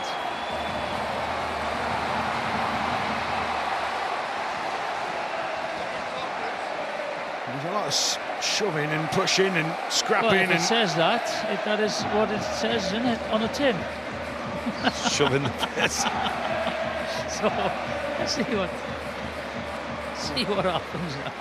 The clock's been stopped. 64 minutes Okay, I need to get into a rugby game rather than a wrestling match. Yeah, I've got it. This isn't helping their cause at all. It's a great point that you make, Matt. They can't afford to be distracted if there's any chance in this game. This just plays more into Wigan's hands. Yeah. No. I don't think really Wigan play didn't seem to do anything there. Just on top of the tackle, frustration from Alkea. It's a push, yes. Does hit him in the face. I think it would be harsh for sending off. What do you think, Brian? I think it would be harsh. It would be harsh. But who knows these days? Willie Peters and Brett Delaney were in dialogue just a moment ago. So Tom Opacek being called over along with Elliot Minchella, his captain, by Chris Kendall. There's not a lot in that initially. You take it into your own hands. It's an open palm push to the face. 10 minutes in the bin. Yeah, but he pushed me. Yeah, and I'm going to deal with that. So sin bidding for Tom Opacek. There's two going off here, isn't there? There's Wigan playing going off as well. Liam and Adam. Why does it take long to send two players off? Just get on with it. Because it's hot. The ref needs a ref as well. The penalty's going your way. The penalty was always going your way. However, you then escalate that by doing what you do. It's a retaliation. You're 10 minutes in the bin. What did he do? Aaron Kieran was almost a levelling up, isn't it, there? 12 on 12 then. No, it's not a penalty. 10 minutes. Well, I think it's you rub my face, I'll rub yours, we'll both go to the bin. I think that's what we've got there. I think the letter of the law says he's got to do something. I think Willie's got to calm down. He's like, he is ready to explode. Bevan! Let's get him behind here, please. Sam! A little cooler in the Wigan press box, I should say, coach's box at the moment. I actually think Adam Kieran's given him a facial on the floor, which is the original penalty. He's got up and pushed him in the mush. And now the penalty's been reversed because of what he's done. Cheers, yeah. Willie Peters seething. His side trailing. Fractious finish. Crucial point here is 15 minutes on the clock, and they've got to get some points. Well, there might be a bit more space. It's the only helping factor, but they're both sides down to 12. We're looking for a route forward. They're going to build on their lead, but all they really need to do is whack out the sets, finish with a good kick. French to field. Oh, big ball wide for Miski. He's on a hat-trick. It'll be a kick back in field. They're flooding forward for it. Sam Walters patches it. Sam Walters flings the wild one. Waddle's going to touch this down. And Wigan strike again with a try that came from deep. And once again, they have punished Hokea. And that's surely now is Wigan back at Wembley in 2024. Again, the opportunity rises. It's a beautiful cut-out pass. He hugs the touchline, Marshall, and again, it's a lovely, lovely little kick inside. And the support is there. Again, the execution was brilliant, the options were good, and they're clinical. Well, is there anybody in this Wigan team that can't shin a ball? I know, as Kev Brown says, this is another expert kick. They go to the width, they find width, and it's Miski. It's Miski down the sideline. He thinks, well, I'm having a bash. Boom. Clip inside, everybody chasing, great chase. Walters picks up the ball, slings the speculator, but there's 3-4 blue jumpers in the frame, so they deserve their score. Just watch. Before that, I think Minicello has a nibble at Bevan French, and that creates the 3-on-2 again, and it's the choice of pass that kills them. 1 minute. And then the ball goes wide, the kick, it's a lovely pass, the kick favours Wigan. From a penalty again. Yeah. How many times have we seen from either a poor kick or a penalty or an error that this team that are on point? There's another expression from every one of their players is on point, and their team selections and their team players and all of the. We've only seen one where Bevan French went through the middle and maybe made something up for himself. The rest of it, they're all on the same script. I agree with Matt Pete. They'd be hard to preview at the moment. Threats flooding. I think when they play like that, when it's a little bit off the cuff, when it's away from structure, it's devastating. It's just playing outside the box, isn't it? That's all it is, It's just you play what's in front of you. Kick is good from Smith. Well, I think that's scripted. I don't think that's like game plan. You will pass to him, you will pass it. That's a whole team moving in unison with some synchronicity. They find an edge play. Just watch. There you go. Just watch Bevan French goes across all of them. Minicello jumps out. It's a 3-on-2. It's a perfect choice of pass. And then from here, they said if you're going to kick, don't die with the ball, the winger. Kick inside, and we'll have support there.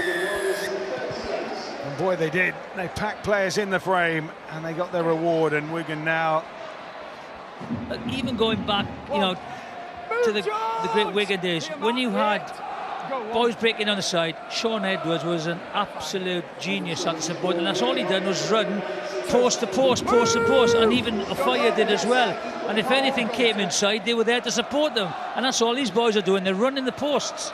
Well, when I was a young coach, I asked Martin Fire how he managed to get to every breakdown, and he used to work it out, how he could get to a play or a part of the field quicker than anybody else. Ethan Havard then tastes the turf on the back of the tackle from King. French, he was looking at that inside ball, looking for field.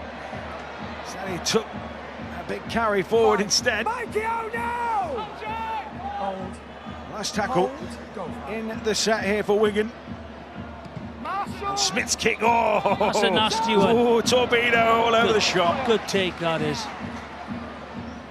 Look at this. Look at that line again now. You're talking 68 minutes. Go on. So here come Hokea. The game well and truly away from them at this stage. Batchelor into dummy half steps. Petahiku. May now to Whitbread.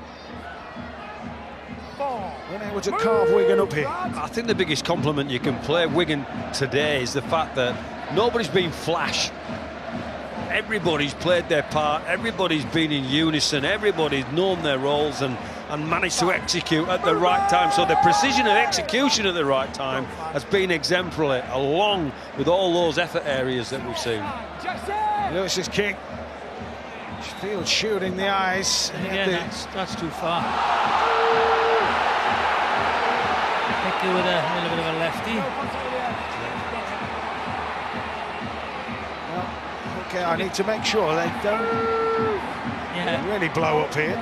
They can't blow up. This is going to be a big test for them after this game, because they've been destroyed in this game, and how they look at the end of the season, because they were going well, playing with a lot of confidence, had some good scalps, and this is a real setback. They've got to just bounce back from this now. Miskey still in with a hat-trick. Opportunity here this afternoon. Sheffield pushes that one wide. French has just popped up on that edge and he's dragged a touch.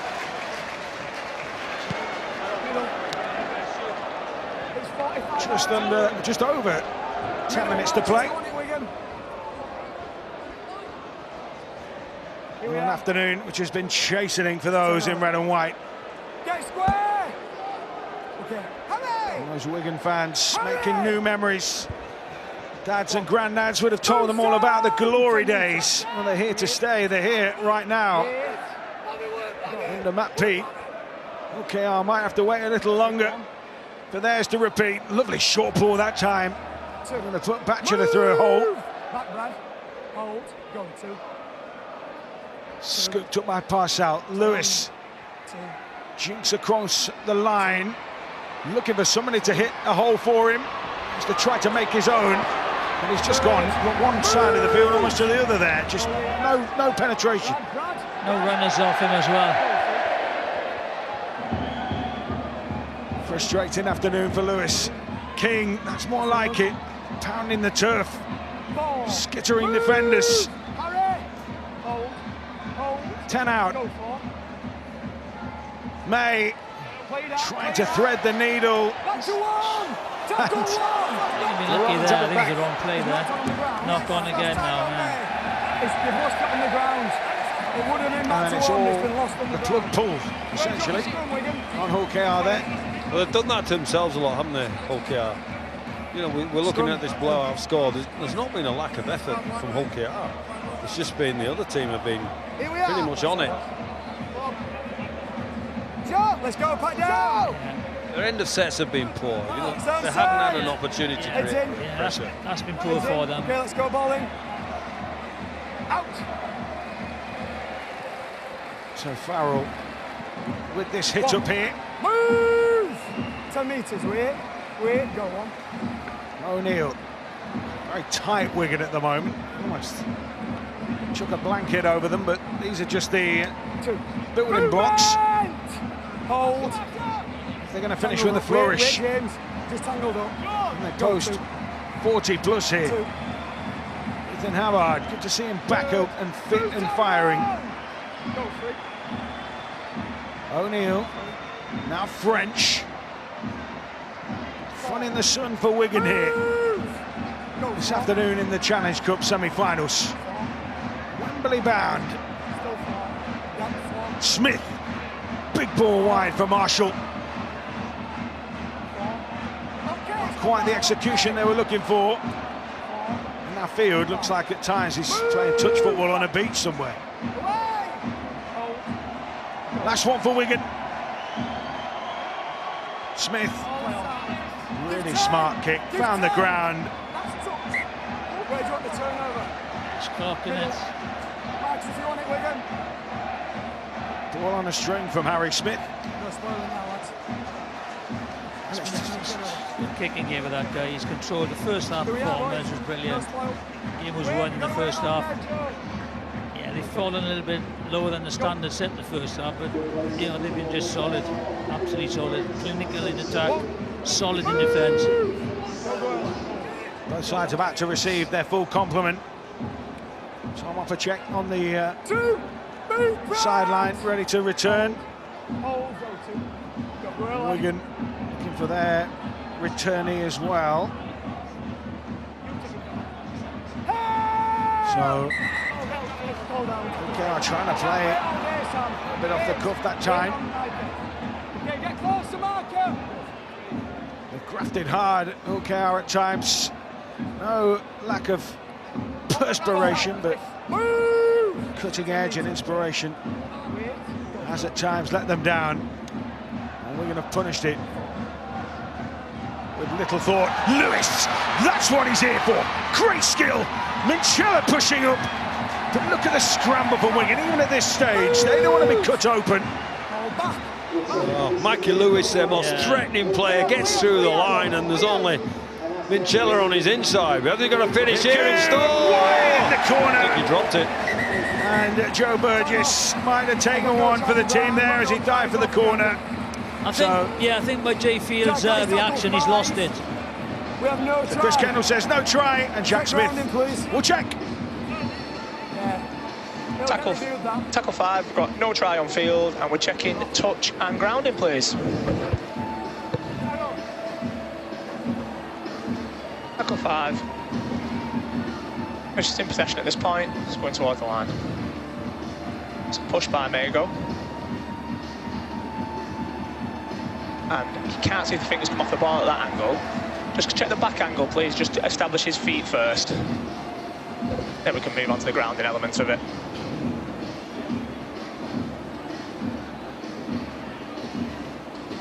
Possession at that point.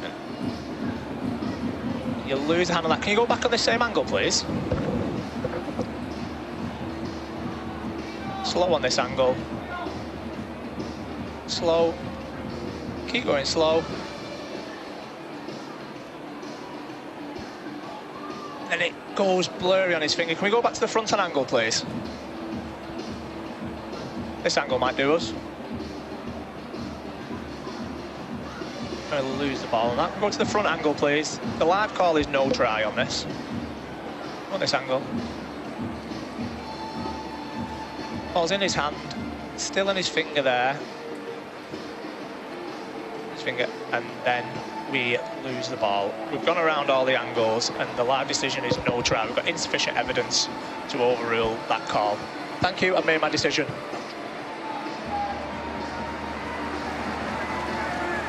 So, Joe Burgess diving for the corner in vain. Only I think he took a whack for his trouble. Yeah, again, great effort. You know, just lost the ball. A couple of defenders over there. Well, a really, really pertinent point you made there, Matt, in your commentary about the recovery from Wigan. They were fractured twice and they got blue jumpers back, so those are the effort areas. They're streaming back to try and stop OKR getting in the corner. Burgess has every right to get that down. The great finishes we see these days in the corner with the wingers, and Field gets himself into the frame and he drops his ball. Another two examples of... I think one of them was a front rower that got there as well. Yeah, Patrick Mago. So Joe Burgess making his way around the touchline. He's had to come off. Both sides back to full strength then. Tom Opacek on, and Adam Kieran would have come back on, but he's been replaced by Patrick Mago. So Wigan turning the interchange. They're returning into an interchange, and it's Mago who guides them to within halfway. Havard here with another slug up right into the meat and drink of OKR's defence. O'Neill sweeps to Smith. Now French. Back now to Sam Walters, who's really making an impact on his debut. O'Neill down the short side with French. Looking to carve him up here with a little bit of a dummy. Flick pass finds Miskey. Field. Smith again. Smith fancies it here, but it's good cover at the back from Niall Evalds. Not before he is lassoed. Good cover. Rounded up, slung over the goal line. I was giving a high tackle, so they got a penalty. So eventually they get a result, Rovers, but full credit to Harry Smith. So, player of the match time. Well, he gave a penalty away there. That's the only thing he's done wrong all game, to be honest. So his performance in organising his players, his kicking game, he scored a try as well. I just think he has been superb. So Harry Smith is my Betfred Challenge Cup player of the match, on the back of a brilliant platform given by his side. Yeah, Sean Wayne will be looking on, won't he, and thinking, he's seen a player like Harry Smith wow in a big game, deliver a big performance of control and composure and class and skill. So 3 to play. Wigan heading for Wembley as Batchelor looking for a consolation score here. Parcell, Whitbread. OKR showing a bit of menace here. Late on, Ryan Hall steams down the line, and his kick outruns the pushing support. That's the difference there. You know, lovely inside kick, just a little bit too much on it. And we had an opportunity for Mikey Lewis in the first half, and he kicked it too far. Fine margins. You talked about it being a hard football pitch, Jiffy, and they just see the back, it does kick. Yeah, he always bounces on. I think the referee had already decided to give a penalty on a late tackle on Minchella. We see here, he thinks he gets a bit of a nudge from the shoulder. So, I can go again here. Jay Whitbread. We'll try Whitbread. I knew that's going to catch me out today. Jay Whitbread slugging it forward. It will be taken this time by Luckley. He's there again, King. Fair play to him. Man for Kogodik. Moving! Hold here, go to. Parcell has a scoot himself. Whitbread. That's loose. And Wigan, that's just meat and drink to them. Time ticking down. Lewis to Opacek. Oh, that was a bell ringer. Right in there. Lewis with the kick, and it's just clipped behind by Harry Smith. He just can't get a break. He's tried his absolute ankles off, hasn't he? Yeah, he's tried everything. He's tried breaking the line. He's tried find somebody else. He's tried chip kicks. He's tried rubber kicks. He's had a dig. I just think that Tyrone May's had a quiet game. You need to orchestrate a bit more and leave this guy have the ball in his hands and cause problems for the Wigan defence, and that hasn't happened. Like a sycamore branch little leaf that as it swung out from the dropout. Move, kid! So Hull KR with the final acts then of this game. Last half a minute of this Challenge Cup semi-final in which they have been bested by the world champions and the Super League champions. So it's littered onto Lewis, Opicek. Oh, did he get his head taken off nearly there? That was a clobber. Might be some, well, there's only 30 seconds left, but we might get 30 seconds in the bin for this. No, just let it roll. The referee. Yes. It's a high shot there. Me too. That should be a yellow card. Well, we'll have the penalty, that's for sure. Lewis will hang the kick, and then it's booted behind by Harry Smith to cheers from the Wigan end, because Wigan are heading back to Wembley in the Betfred Challenge Cup of 2024. They have taken on Hull KR, and they have blown them away here in Doncaster. A comprehensive performance by Matt Peate's side. Willie Peters, Robbins, scarcely in the contest. A quick word from you both. Too big, too fast, too strong, and absolutely too precise in everything that they did. Yeah, very well organised, as I said, very solid in defence. What a win. So that is it. Hull KR 6, Wigan 38. And John Wilkin is on the pitch with some reaction.